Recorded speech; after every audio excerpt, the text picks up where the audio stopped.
Start करते हैं आज की क्लास। तो आज का जो हमारा टॉपिक ऑफ डिस्कशन रहेगा वो क्या है? गुडविल। गुडविल की मैं अगर बात करूं तो it is a intangible asset for the business. I think everybody knows what is the meaning of intangible asset. It means the asset which can not be touched.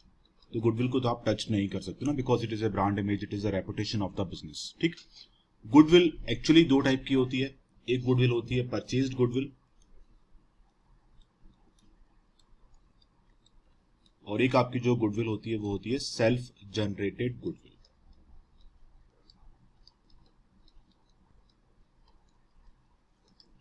Purchase goodwill कौन सी goodwill है? जो आप purchase करते हो, goodwill जो आपने purchase किया। But अगर मैं बात करूं सेल्फ जनरेटेड गुडविल की, तो ये वो गुडविल है आपकी जो आपने अपने बिजनेस में अपने एफर्ट से जनरेट किया, जो अपने हार्ड वर्क से, अपने एफर्ट से आपने जो जनरेट किया goodwill, that is called as what? Self generated goodwill. But जो गुडविल आप परचेज करते हो उसको हम बोलते हैं purchase goodwill. But the question arises, आप गुडविल कैसे परचेज कर सकते हो? सपोज आप किसी मार्केट में किसी शॉप पे जाओ और बोलो कि मुझे गुडविल लेनी है आपकी, कोई अपना गुडविल आपको सेल करेगा? कोई आइडिया किसी को, हम गुडविल कैसे परचेज कर सकते हैं? सर कोई फेमस एक्टर या एक्ट्रेस से अपने प्रोडक्ट का ये करवाना। एडवर्टाइजमेंट। तो उससे आपने क्या गुडविल परचेज किया? सर वो एक्टर एक्ट्रेस की वजह से हम लोग का हो सकता है ना प्रोडक्ट का। ओके। तो वो तो आपने अपना एडवर्टाइजमेंट एक्सपेंडिचर कर दिया ना। देखो हाँ गुड, हाँ, सर। मैं बताता हूँ आपको। गुडविल आप परचेज करते हो, आप डेली बेसिस पे गुडविल परचेज करते हो। थोड़ा सा एग्जांपल मैं अगर आपको दूं, आप जाते हो डोमिनोज में, आप जाते हो मैकडोनल्ड्स में, आप परचेज करते हो आईफोन। तो इन इनको आपको इनके लिए कितना पे करना? सपोज आपने एक आईफोन परचेज किया और पेइंग इन लैक्स। क्यों इतना एक्स्ट्रा क्यों पे कर रहे हो? बिकॉज इसमें से कुछ पार्ट उनकी गुडविल के लिए भी आप पे करते हो। उनके ब्रांड में जो इमेज है, उनका जो ब्रांड का रेपुटेशन है, उसके लिए भी तो आप एक्स्ट्रा पे कर रहे हो ना। सेम वे सपोज से फॉर एग्जांपल मैं आपको बोलूं कि आपको सपोज एक फ्रेंचाइजी ओपन करना है मैकडोनल्ड्स का, डोमिनोज का, पिज्जा हट का। तो you have to pay around 20-30 lakhs to take their name actually, because उनके पास रेपुटेशन है, उनके पास ब्रांड इमेज है। तो इन दैट सेंस हम गुडविल परचेज कर सकते हैं। ठीक है ना। तो परचेज गुडविल जो होती है वो ये गुडविल आपने जनरेट नहीं करी है। सपोज मैंने एक पिज्जा हट का आउटलेट ओपन कर दिया, तो उसमें मेरा क्या कंट्रीब्यूशन है? मैं तो उनका ब्रांड नेम यूज कर रहा हूं ना। मैंने डोमिनोज का एक आउटलेट ओपन किया, तो इसमें मेरा क्या कंट्रीब्यूशन है? मैं तो उनका ब्रांड नेम यूज कर रहा हूं।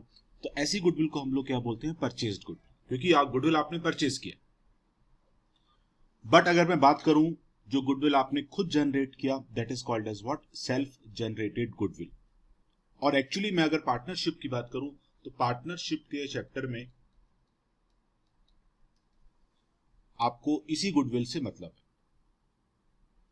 आपको इसी गुडविल से मतलब है। अभी पहली चीज तो, जैसे मैंने आपसे बोला कि हम लोग गुडविल जो कवर करेंगे इधर, वो हम लोग कवर करेंगे सेल्फ जनरेटेड गुडविल। तो गुडविल निकालने के आपके सिलेबस में 5 मेथड्स हैं। ठीक। But before going to the methods, आपको पता होना चाहिए कि आप गुडविल का वैल्यूएशन क्यों कर रहे हो। What is the need of valuation of goodwill? What is the need of valuation of goodwill?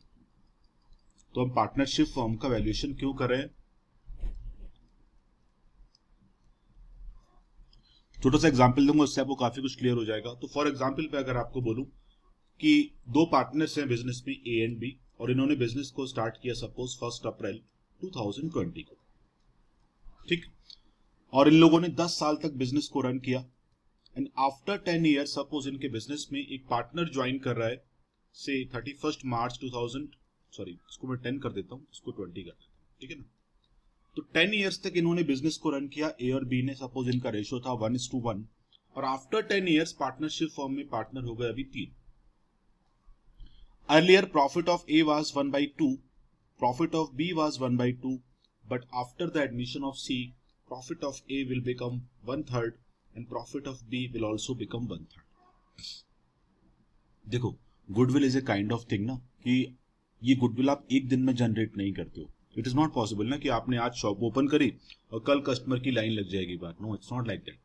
It takes time to create reputation in the market. It is not like that कि आपने आज partnership form start किया और आज ही आपका goodwill आ जाएगा। No. Market में reputation create करने में, अपनी लॉयल्टी क्रिएट करने में it will take time.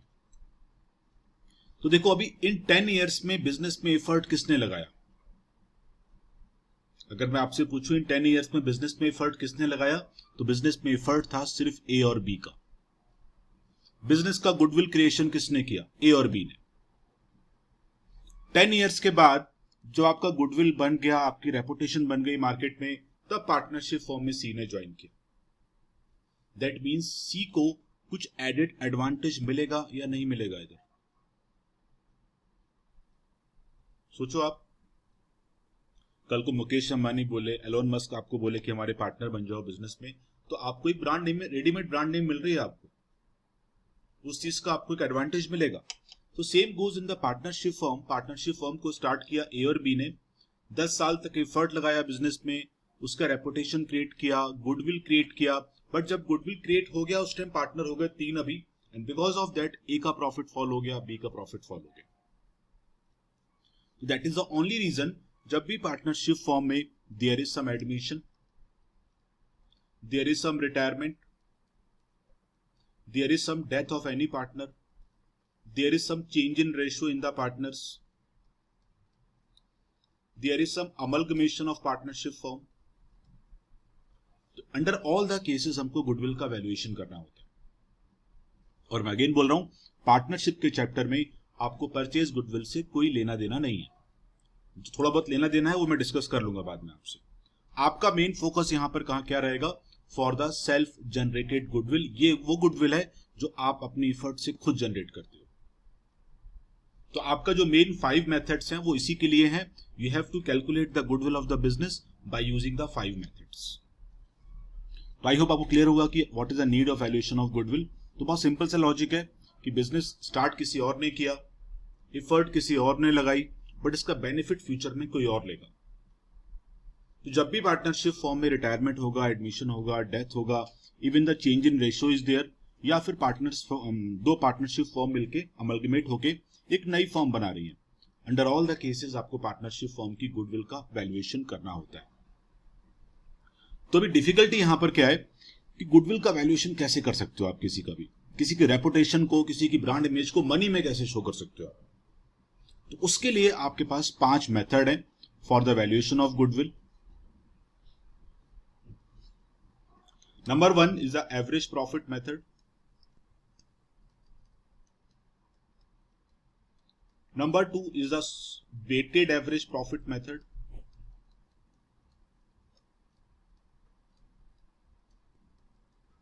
Number 3 is the super profit method.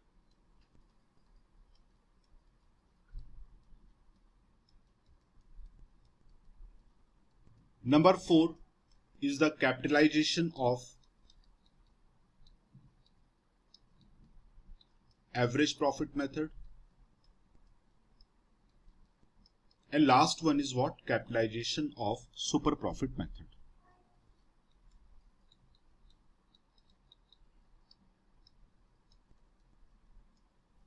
तो ये 5 मेथड आपके सिलेबस में है।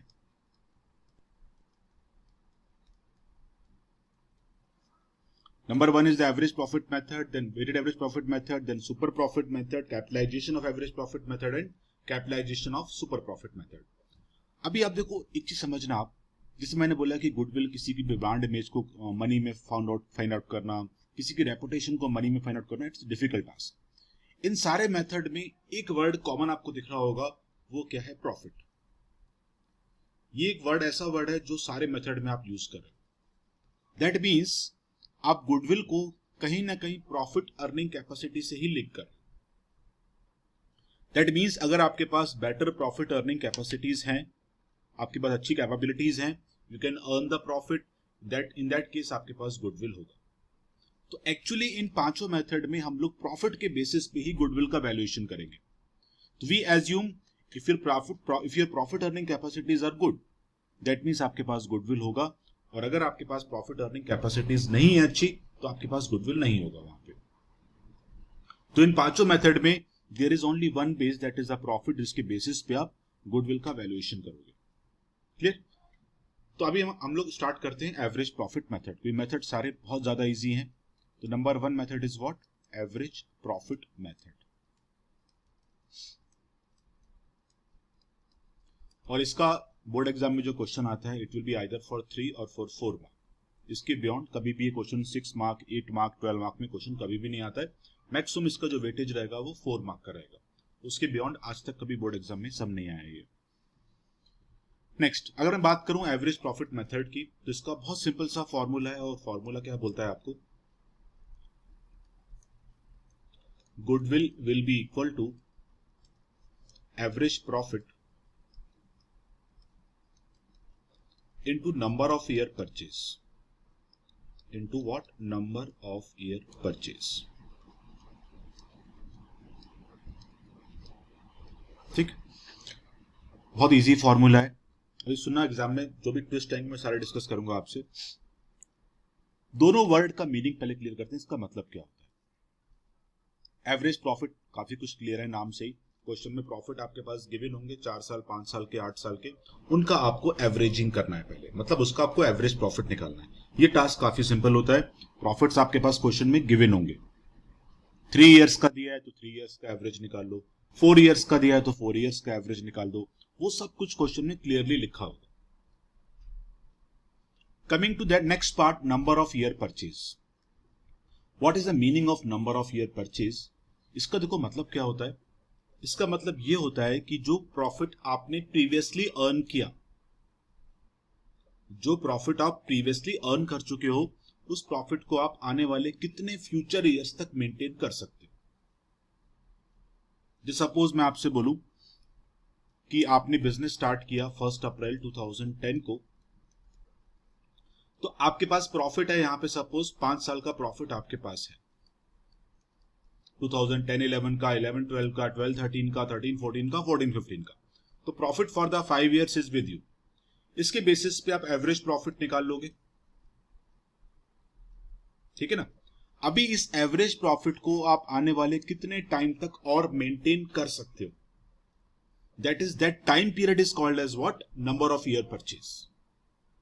One more thing, board exam की मैं अगर बात करूं तो बोर्ड एग्जाम में number of year purchase they have to give you in the question. आपको इसको निकालना आपके सिलेबस का पार्ट नहीं है। तो जब भी क्वेश्चन में सम आएगा they will give you profit for the 3-4 years. Number of year purchase तो आपको 100% गिवन ही होता है, उसमें कोई एम्बिग्यूटी नहीं होती है। बिकॉज यू कैनॉट कैलकुलेट कि इस प्रॉफिट को आप आने वाले कितने फ्यूचर ईयर्स तक मेंटेन कर सकते हो। It is not A part of your calculation. तो वो आपको क्वेश्चन में क्लियरली लिखा होगा। तो दैट मीन्स अगर ये क्वेश्चन 4 मार्क में आए तो क्वेश्चन तो बहुत इजी हो गया। अभी ये प्रॉफिट दिया होगा 4-5 साल का, उसका एवरेज निकाल दो और उसको नंबर ऑफ ईयर परचेज से मल्टीप्लाई कर दो, गुडविल मिल जाएगा। बट डिफिकल्टी ये लोग क्वेश्चन में कहां पे डालेंगे? प्रॉफिट जो आपको क्वेश्चन के अंदर दिए होंगे वो रॉन्ग दिए होंगे। और एक चीज श्योर है, यहां पे कोई भी स्कूल हो, कोई भी बोर्ड हो, इस मेथड से अगर जब भी सम आया है बोर्ड एग्जाम में, इट इज ए रिकॉर्ड कि प्रॉफिट आपको हमेशा रॉन्ग ही दिया होगा। तो before calculating the average profit, पहले आपको प्रॉफिट को रेक्टिफाई करना होगा। जो भी एरर्स हैं वो आपको एलिमिनेट करनी होंगी, उसके बाद आप एवरेज निकाल पाओगे।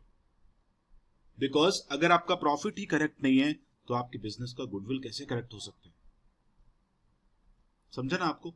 तो कुछ कॉमनली एरर्स जो है मैं डिस्कस करूंगा, कौन कौन सी एरर्स प्रॉफिट में आती हैं आपके पास एग्जाम में। Number 1, if there is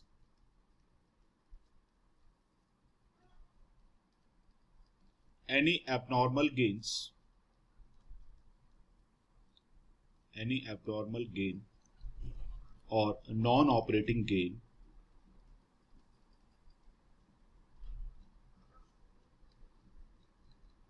in any of the accounting year,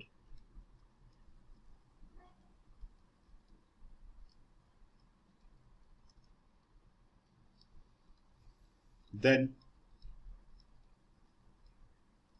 it has to be subtracted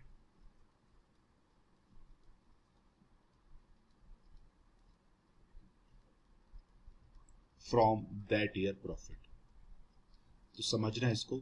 अगर किसी भी ईयर के प्रॉफिट पे कोई एबनॉर्मल गेन्स है, कुछ नॉन ऑपरेटिंग गेन्स हैं, ऐसे गेन्स को आप उस ईयर के प्रॉफिट से माइनस करोगे। फॉर एग्जाम्पल जैसे मैं बोलूं आपसे, suppose for example winning from lotteries, winning from lotteries में प्रॉफिट तो आ जाएगा, प्रॉफिट बढ़ भी जाएगा, बट इसमें आपकी बिजनेस की गुडविल का क्या यूज है?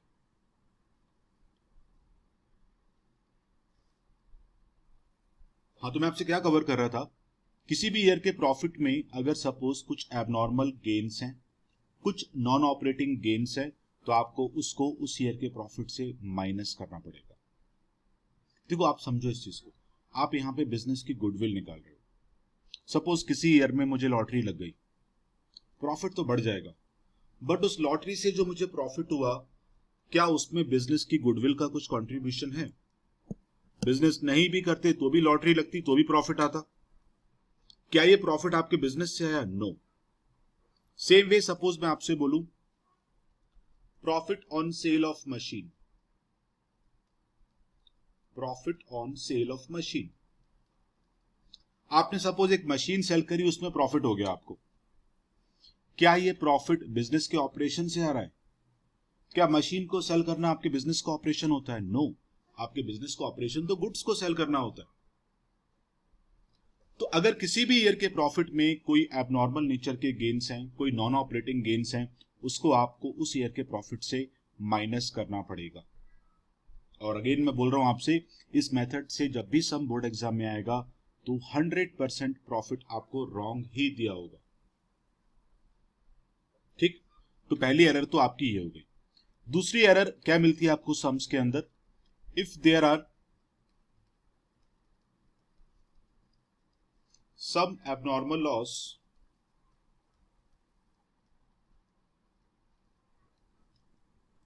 or non-operating loss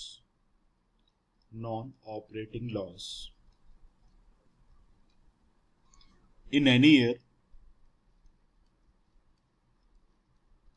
then it has to be added back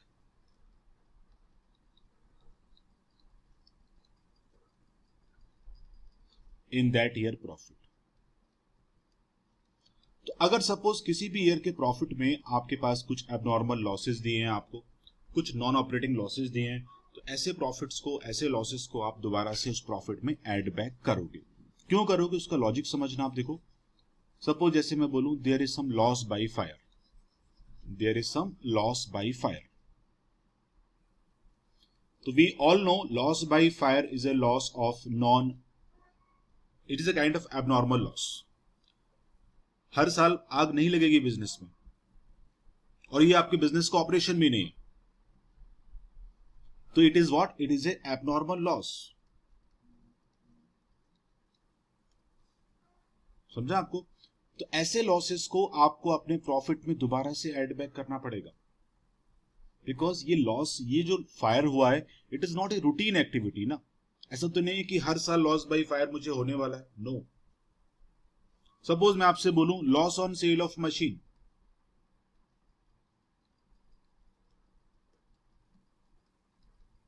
तो क्या ये लॉस मुझे हर साल होगा? नो। मशीन तो मैं 5 साल 10 साल में एक बार सेल करता हूं ना। तो these all losses are what? These all losses are of abnormal nature। तो अगर किसी भी ईयर के प्रॉफिट में if there is some abnormal loss, तो आपको उसको दोबारा से उस प्रॉफिट में ऐड बैक करना पड़ेगा। तो पहला एरर मैंने क्या सिखाया आपको अभी? अगर किसी भी ईयर के प्रॉफिट में कुछ एबनॉर्मल गेन्स हैं, कुछ नॉन ऑपरेटिंग गेन्स हैं, तो आपको उस ईयर के प्रॉफिट से उसको सब्ट्रैक्ट या फिर माइनस करना होगा। नंबर 2, अगर किसी भी ईयर के प्रॉफिट में कुछ एबनॉर्मल लॉसेज हैं, कुछ नॉन ऑपरेटिंग लॉसेज हैं, तो उसको आपको दोबारा से उस प्रॉफिट में ऐड बैक करना होगा। Number 3, if there are some planned future expenses,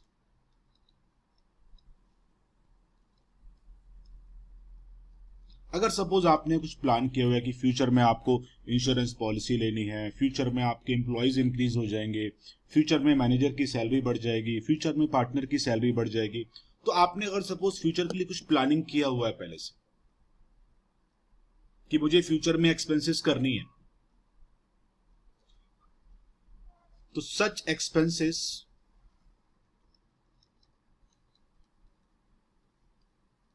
will be deducted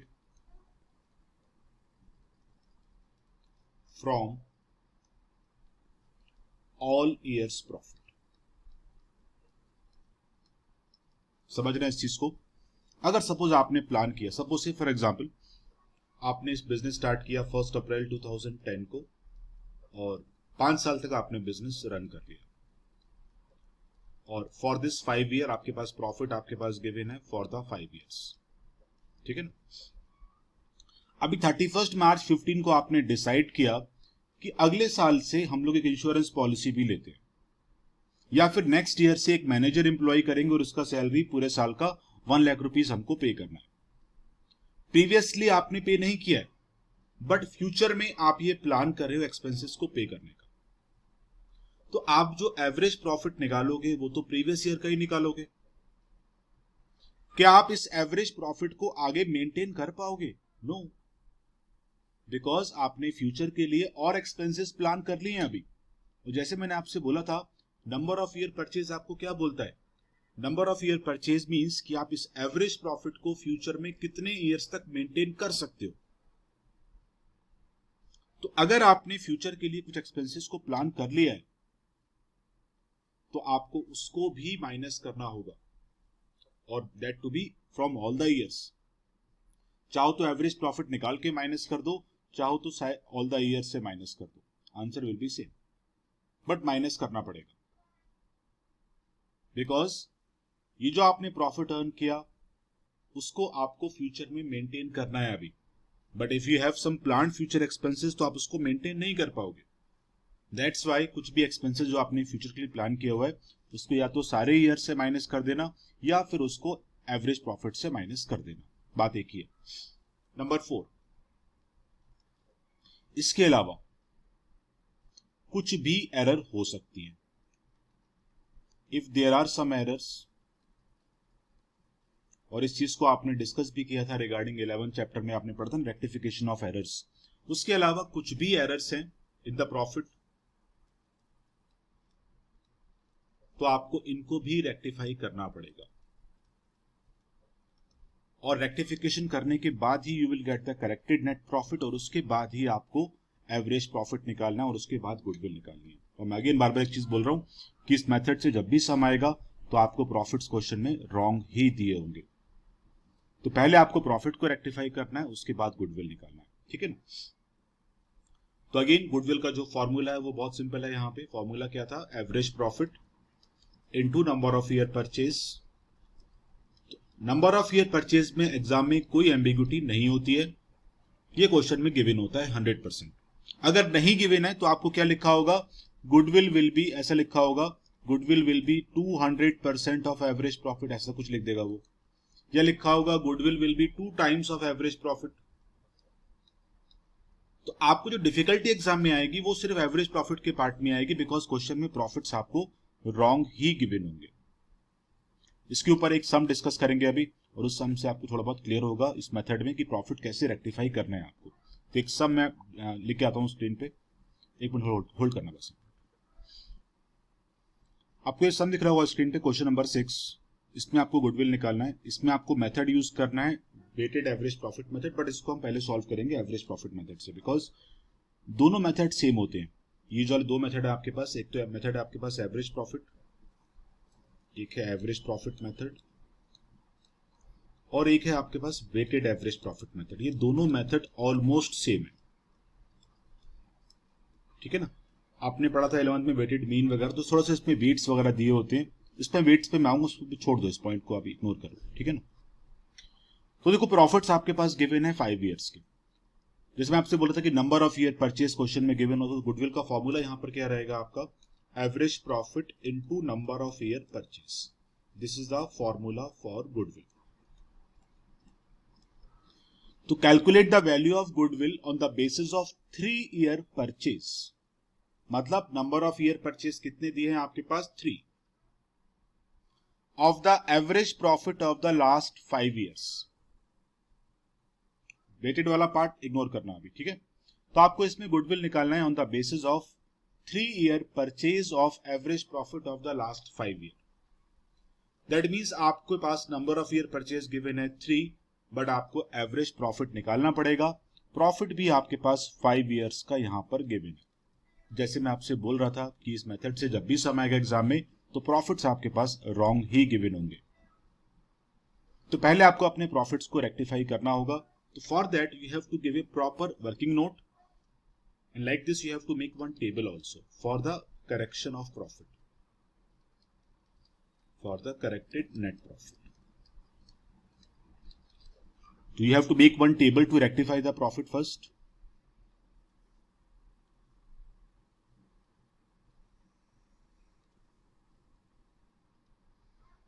Year particular. तो प्रॉफिट आपके पास यहाँ पे 5 ईयर्स के दिए हुए हैं, 31 मार्च 15, 16, 17, 18, 19। तो 31 मार्च 15 का प्रॉफिट आपके पास गिवन है। दैट मीन्स ये ईयर कौन सा हो गया, 14, 15। 31 मार्च 16 का प्रॉफिट आपके पास गिवन है। दैट मीन्स ये ईयर कौन सा हो गया, 15, 16। 31 मार्च 17 का प्रॉफिट आपके पास गिवन है। दैट मीन्स ये ईयर हो गया 16, 17। उसके बाद 31 मार्च 18 का प्रॉफिट भी गिवन है आपके पास। दैट मीन्स ये ईयर हो गया 17, 18। और उसके बाद 31 मार्च 19 का प्रॉफिट भी आपके पास गिवन है। दैट मीन्स ये ईयर हो गया 18 और 19। ठीक, प्रॉफिट्स दिए हैं बट प्रॉफिट वो रॉन्ग है। तो आपका टास्क पहला क्या रहेगा यहाँ पे, प्रॉफिट्स को रेक्टिफाई करने का। तो समझो इस चीज को अभी। तो प्रॉफिट मुझे दिए हुए हैं, पहले मैं प्रॉफिट नोट डाउन करूंगा। तो in the year 31 March 15 profit was 80,000 rupees. तो प्रॉफिट जो दिए हैं मुझे 80,000 रुपीज प्रॉफिट मुझे यहां पर दिया है। Then 1,05,000 rupees. In the third year there was a loss of rupees 20,000. तो लॉस को मैं ब्रैकेट में शो करता हूं because it is A loss, negative number है ये। उसके बाद 2018 में there was a gain of rupees 1,80,000 and in the last year there was a gain of rupees 2 lakh. तो इन दैट वे आपके पास प्रॉफिट एंड लॉसेस दिए हुए हैं 5 साल के। आपको निकालना है एवरेज, बट एवरेज लेने से पहले आपको इन प्रॉफिट्स को रेक्टिफाई करना है। तो आते हैं 2016 में। ब्रैकेट में क्या लिखा है, आफ्टर कंसीडरिंग एबनॉर्मल लॉस। तो मैंने क्या सिखाया आपको भी एबनॉर्मल लॉस के लिए, किसी भी ईयर में अगर एबनॉर्मल लॉस है तो उसको आप प्लस करोगे या माइनस करोगे। किसी भी ईयर के प्रॉफिट में अगर कुछ प्लस करेंगे, वेरी गुड। तो as per the rule number 2 मैंने क्या लिखवाया आपको, अगर किसी भी ईयर में कुछ एबनॉर्मल लॉसेज है, कुछ नॉन ऑपरेटिंग लॉसेज हैं, तो आप उन लॉसेस को उस ईयर के प्रॉफिट में दोबारा से ऐड बैक करोगे। इट इज कंपलसरी, करना ही है आपको वो, ठीक है ना। तो कर देते हैं इसको ऐड। कौन से ईयर की बात हो रही है, 2016 की बात हो रही है। तो 2016 के प्रॉफिट में आप 41,500 रुपीज प्लस कर दो। तो ऐड एबनॉर्मल लॉस। और ये सारे काम रफ में मत करना बिकॉज इसके मार्क्स रहेंगे। प्लीज प्रॉपर एक नोट देके इसको सॉल्व करना, बिकॉज एक्चुअली गुडविल के मेथड बहुत इजी है। डिफिकल्टी कहीं और ही बनाते हैं ये लोग, और डिफिकल्टी कहां बना रहे हैं ये लोग, प्रॉफिट को रॉन्ग करके। तो प्रॉफिट को करेक्शन करते टाइम, रेक्टिफाई करते टाइम प्रॉपर एक नोट देके करना है इसको। नेक्स्ट ईयर में आ जाओ 2017 में। They have written in the bracket after considering abnormal gain. तो अगर किसी भी ईयर में एबनॉर्मल गेन है तो क्या करोगे आप, वेरी गुड।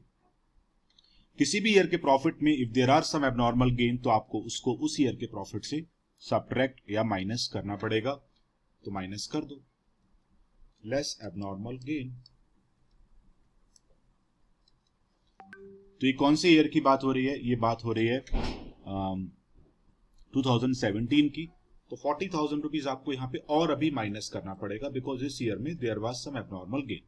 माइनस मतलब मैं इसको ब्रैकेट में रखता हूं नेगेटिव नंबर को। अभी और भी एरर्स हैं, ये एरर्स काफी इंपॉर्टेंट है, इसको समझना अच्छे से। Closing stock as on 31 March 15 was over valued by rupees 40,000। Means 31 March 15 में जो क्लोजिंग स्टॉक था it was over valued by rupees 40,000। कोई मुझे बताएगा सोच के कि इस एरर का आपके प्रॉफिट पे क्या इंपैक्ट आ गया होगा, प्रॉफिट उससे इंक्रीज हो गया होगा या डिक्रीज हो गया होगा।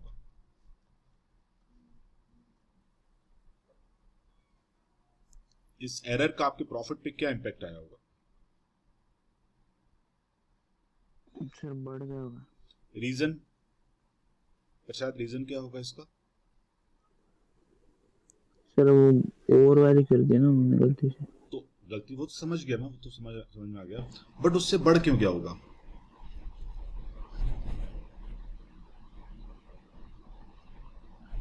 प्रॉफिट उससे क्यों इंक्रीज हुआ होगा, कोई आइडिया किसी को कुछ। आपका आंसर राइट है प्रसाद, आंसर रॉन्ग नहीं है, बट रीजन भी दो ना, जिससे कि आपको इजीली समझ में आना चाहिए बाद में फ्यूचर में भी कि उसका इंपैक्ट क्या पड़ रहा है। मैं बताता हूं, सुनो समझो इस चीज को। देखो आप लोगों ने 11th में, आपको याद होगा, आपने बनाया था ट्रेडिंग अकाउंट, याद है सबको, ये सभी लोगों ने 11th में कवर किया था इसको। तो बेसिक्स कॉन्सेप्ट वाइज चलोगे तो कभी मिस्टेक नहीं होती है, ठीक है ना। तो आप दिखाते थे डेबिट साइड, ये आपका डेबिट साइड था, ये क्रेडिट साइड था। यहाँ पे आप शो करते थे पहले ओपनिंग स्टॉक, फिर आप परचेजेस वगैरह यहाँ पर दिखाते थे, कुछ रिटर्न्स था तो आप माइनस कर देते थे, फिर आपने carriage inverts, wages and all, ये सब कुछ आप डेबिट साइड में शो करते थे। On the credit side you write by sales account, और फिर आप दिखाते थे बाई क्लोजिंग स्टॉक अकाउंट। ये आई थिंक सबको पता होगा। This was the format of trading account. And क्या करते थे आप एंड में, if credit side is more तब आप उसको डेबिट साइड से माइनस करते थे एंड यू से कि हमारे पास ग्रॉस प्रॉफिट आ गया। तो अभी समझो इस चीज को। देखो अगर आप गलती से क्लोजिंग स्टॉक को ओवर वैल्यूड कर दोगे, अगर आप गलती से क्लोजिंग स्टॉक को ओवर वैल्यूड करोगे तो क्या होगा, आपका क्लोजिंग स्टॉक बढ़ने से क्रेडिट साइड का टोटल बढ़ जाएगा, और क्रेडिट साइड ज्यादा होने से क्या होगा, आपका जो ग्रॉस प्रॉफिट है वो ज्यादा आएगा। ग्रॉस प्रॉफिट ज्यादा आने से आपका नेट प्रॉफिट ज्यादा आएगा। तो प्रसाद आपका आंसर बिल्कुल राइट था। If closing stock is over valued तो उससे आपका प्रॉफिट राइज हो जाता है, because we show closing stock on the credit side of trading account, and if this closing stock is over valued तो उससे आपका क्रेडिट साइड बढ़ेगा। क्रेडिट साइड बढ़ने से जीपी ज्यादा आएगा, और जीपी ज्यादा आने से एनपी भी उतने अमाउंट से बढ़ जाएगा। समझा आपको ये प्रसाद, क्लियर हुआ इसका रीजन। Yes sir. किसी को अभी भी डाउट है प्लीज पूछो इसमें, इसका रीजन जो है। साहिल क्लियर हुआ आपको। Yes sir. Okay Riya, yes sir. Srishti कोई डाउट, कृतिका कोई doubt. No sir, no doubt. चलो नो सर। Very good. तो देखो अभी आपसे वो बोल रहा है क्लोजिंग स्टॉक कौन से ईयर की बात हो रही है, 31 मार्च 15 की बात हो रही है। तो इस ईयर का क्लोजिंग स्टॉक ओवर वैल्यूड गलती से आपने कर दिया।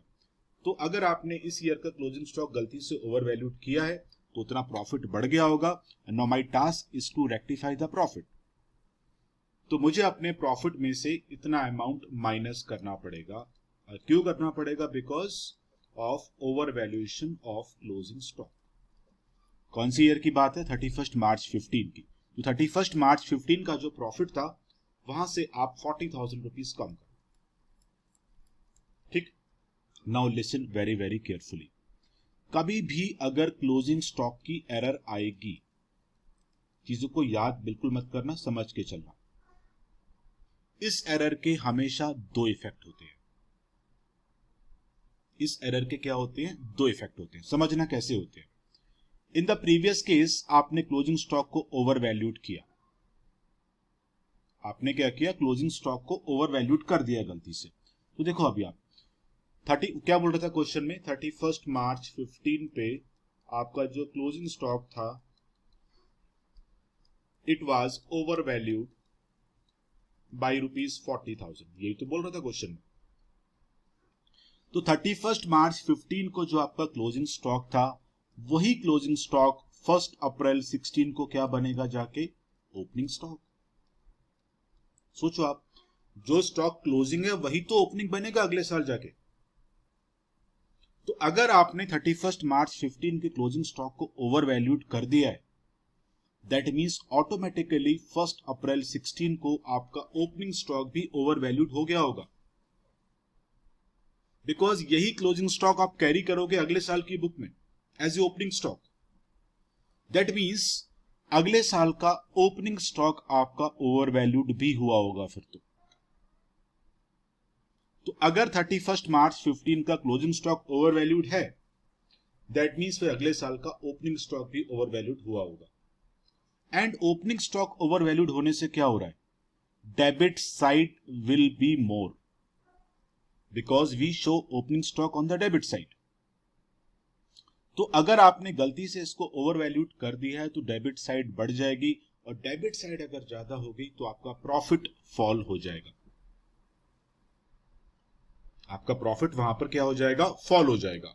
तो आपको नेक्स्ट ईयर में इस अमाउंट को ऐड करना पड़ेगा, बिकॉज अगर आपका 31 मार्च 15 का क्लोजिंग स्टॉक ओवर वैल्यूड है तो अगले साल का ओपनिंग स्टॉक भी ओवर वैल्यूड हो गया होगा।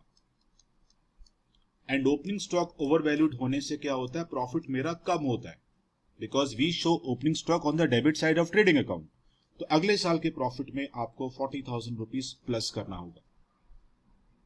अब जाके ये एरर कंप्लीट हुई आपकी। ध्यान रखना है, कभी भी एरर क्लोजिंग स्टॉक का है तो it will always have two effect, because closing stock of this year will become the opening stock for the next year. आते हैं अभी लास्ट एरर पे, रिपेयर्स टू ए मशीन। आपने एक मशीन का रिपेयर किया, समझना हर चीज को अच्छे से, चीजों को याद मत रखना। आपने एक मशीन का रिपेयर किया, और मशीन का रिपेयर आपने कितने में किया, 60,000 रुपीज में रिपेयर किया। तो मुझे पहले बताओ आप लोग, रिपेयर जो हम मशीन की करते हैं उसका जर्नल एंट्री क्या होना चाहिए, कोई भी बताओ। Repair to machine 60,000, what should be the journal entry for this?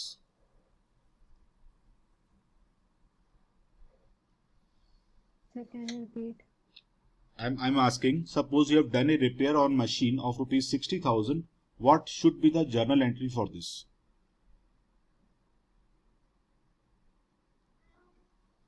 Machinery account debited to cash. Machinery account debited to cash. Okay.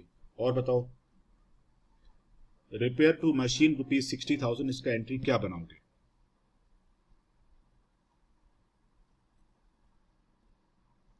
Riya, Srishti, Sahil, Kritika.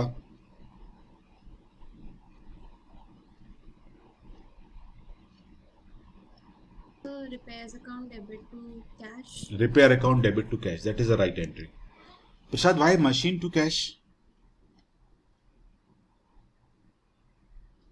Prasad, sorry sir, गलती से बोल। कोई बात नहीं।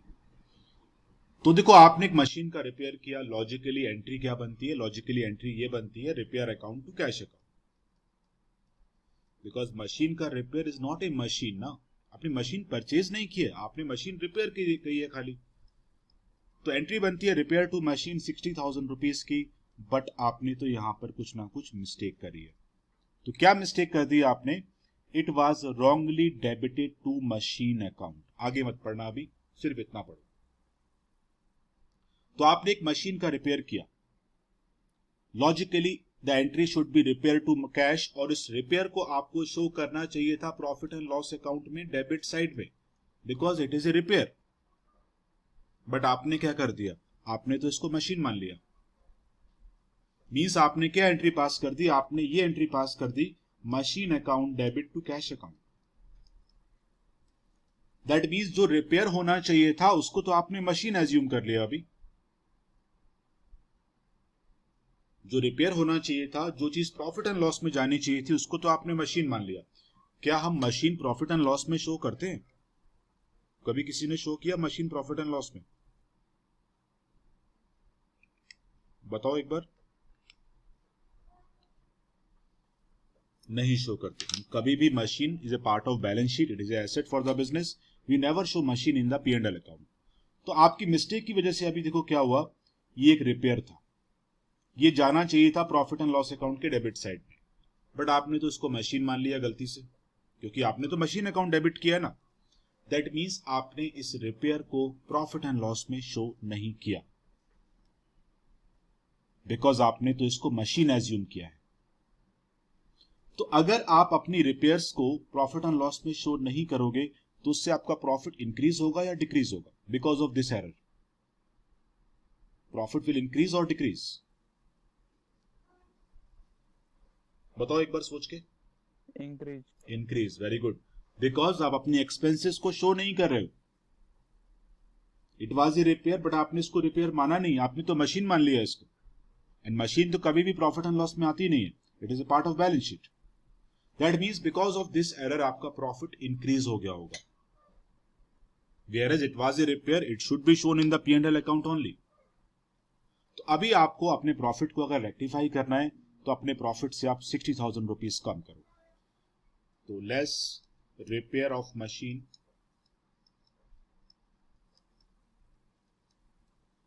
wrongly debited to machine account।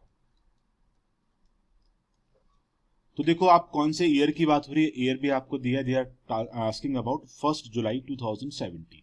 Means ये आपने कब repair किया था, 1 जुलाई 17 को रिपेयर किया था। तो 1 जुलाई 17 कौन से ईयर में फॉल करेगा, 17-18 में फॉल करेगा, बिकॉज ये ईयर कब से कब तक का है, 1 अप्रैल 17 से लेकर 31 मार्च 18 तक ये फाइनेंशियल ईयर है। तो ये रिपेयर आपने कब किया था, 1 जुलाई 17 को। दैट मीन्स 17-18 का जो प्रॉफिट है वो इनएक्यूरेट है अभी।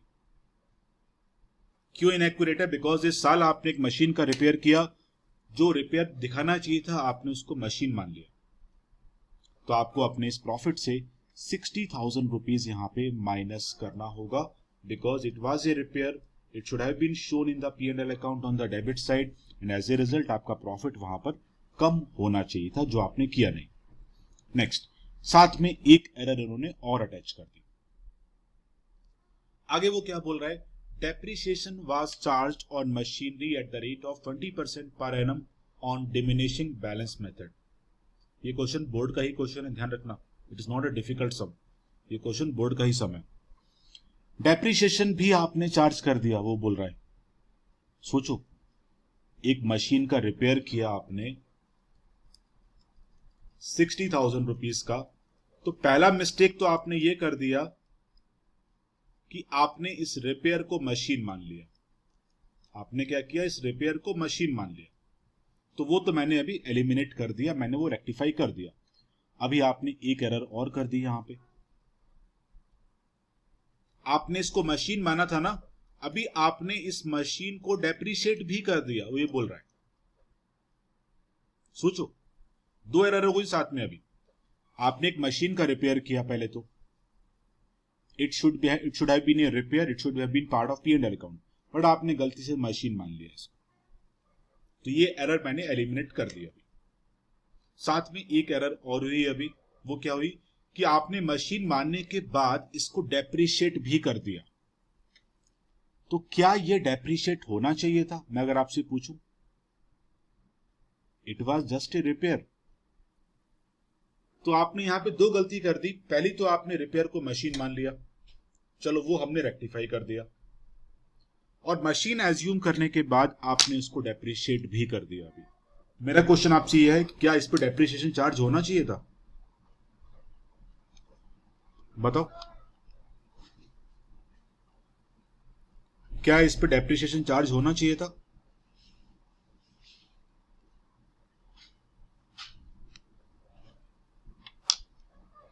No, because it was not a machine, it was only a repair, और रिपेयर को हम डेप्रिशिएट नहीं करते, बट आपने तो डेप्रिशिएट किया है। और किस रेट से किया? 20% पर एनम के रेट से। और कौन सा मेथड आपने फॉलो किया? आपने फॉलो किया diminishing balance method. That means जो आपने 60,000 रुपीज का रिपेयर किया था, फर्स्ट ईयर में आपने 20% के रेट पे इसको 9 मंथ के लिए डेप्रिशिएट किया होगा, because what was the date of repair?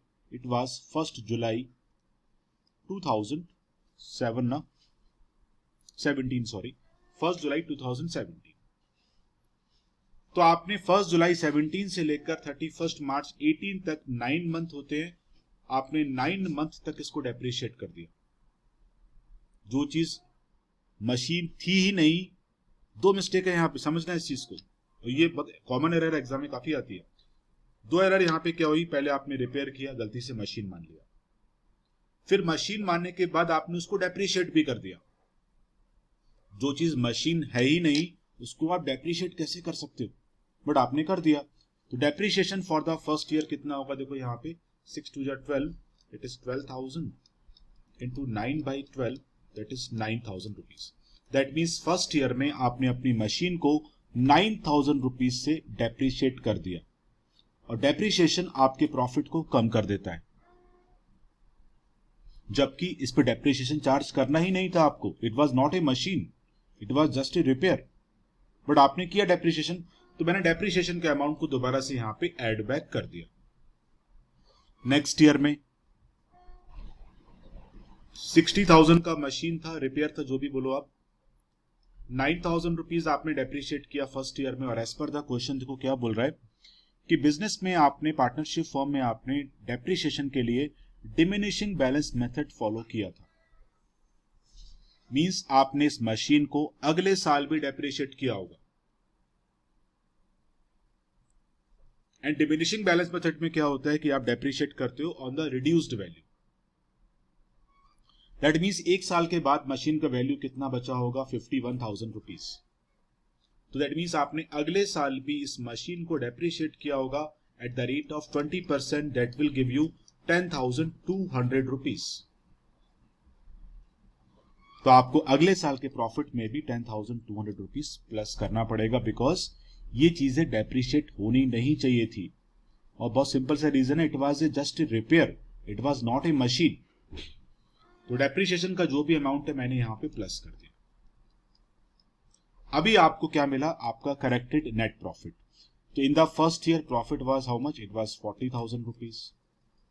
In the second year profit was 1,05,000 plus 41,500, 81,500, 1,86,500 rupees in the second year. In the third year, it is loss of rupees 60,000. In the fourth year, it was 1,80,000 minus 60 is 120 plus 9 is 129,000. And in the last year, it was 2,10,200 rupees. तो अभी आपको क्या मिला ये? Now this is the corrected net profit. This is what, corrected net profit. अभी आप इसको use करके एवरेज निकालोगे। तो एवरेज प्रॉफिट कैसे निकालते हैं हम लोग, बहुत इजी है ये। तो सारे ईयर के प्रॉफिट को एड ऑन कर दो, divided by number of years. जो लॉस है वो माइनस कर देना, प्लस 1,29,000 प्लस 2,10,200। तो प्रॉफिट आपके पास 5 ईयर्स का आ गया, divided by the number of years. तो एक बार मैं चेक कर लेता हूं कितना आएगा अमाउंट ये। तो it is 40,000 plus 186,500 minus 60,000 plus 1,29,000 plus 2,10,200। तो profit for the 5 year was 5,05,700 divided by 5, it is 1,01,140 rupees, 1,01,140 rupees. ये आपके पास आया अभी average profit. Number of year purchase question में हमेशा आपको गिवन होगा। In this case also they have given you 3 year purchase. तो आपका जो गुडविल आएगा वो कितना आ जाएगा अभी, it will be 1,01,140 into number of year purchase which is 3। तो यहां से जो आपका आंसर आएगा वो कितना हो जाएगा, देखो अभी 1,01,140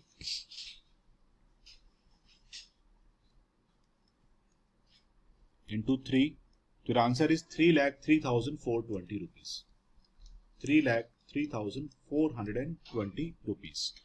तो देखो अभी आपका आंसर यहां मैच नहीं करेगा, बिकॉज इन्होंने इस सम को सॉल्व किया है with the help of weighted average profit method, जो मैं आपको सिखाऊंगा अभी।